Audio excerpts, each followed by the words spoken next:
Now, lesson number 5 is about a new concept called direct primary care. And the reason I bring up direct primary care is because this is one of the ways that you can eliminate and mitigate some of the issues or the friction that we see in a reference-based pricing health insurance plan. In addition, it also fills some of the gaps that reference-based pricing does not address.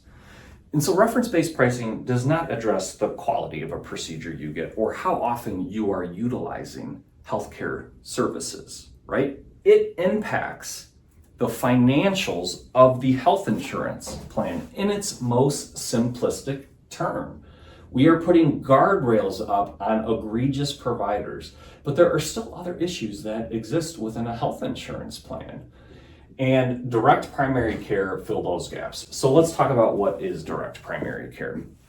In its most simplistic term, it is literally just a change in the payment model. It is a change in how we are paying primary care providers, where today they work in a fee-for-service environment, which means every time an employee, a spouse, a dependent goes into the doctor, they pay a fee for that service of seeing their primary care physician. What direct primary care does is it changes that payment to more like a gym membership type of model. You pay a monthly fee, and in lieu of that monthly fee, you get access to your primary care provider whenever you need to see them. Let's talk about what makes the secret sauce here and what's truly different, right? Because it's still the same, it's still a primary care provider. They're still practicing primary care, but this change in payment has a significant impact because today in a fee-for-service environment, the average primary care physician is taking care of a minimum of 2,400 patients a year. See, their reimbursement rates from the carriers and Medicare has not gone up over the past 10, 15 years. And they're struggling to stay alive. And the way they stay alive is by seeing more patients and more patients and more patients. And that is exactly the reason why when the majority of Americans go in to see their primary care provider, they might wait 3 to 4 weeks to even be able to see them.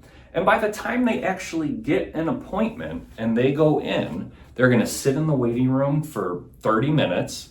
They'll finally get in to see their doctor. Maybe it's their doctor. Otherwise, it would be a physician's assistant or a nurse practitioner. And then you'll get about 15 minutes with them. And what you'll notice in the 15 minutes is they're writing notes the whole time because they're super rushed, right? And that is part of their administrative process. Because they are seeing a minimum of 2,400 patients a year, they're only blocking 15 minutes for you. That's it. And so 15 minutes is about enough time to write a prescription or give you a referral to a specialist. And that's what we see happen in traditional health insurance plans is this constant referral and then overutilization of services because your doctor just doesn't have enough time. What direct primary care does, changing that payment model, it gives that practice a very predictable revenue stream. They know exactly how much they're going to get paid now, and you're cutting out the insurance billing part of this that you see in a traditional model. No, it's just a membership model. And believe it or not, because they cut out insurance, they save a ton of money on overhead. And what ends up happening in a direct primary care environment, because of the structure of the payments, is these doctors are now seeing a maximum of 600 patients per year. So a quarter of the minimum they would see in a traditional environment. And that is the secret sauce, because what that allows for is more time with your doctor. And that is exactly what is needed within American healthcare today. When you move into a direct primary care environment, you will get access to same and next day appointments if you need it.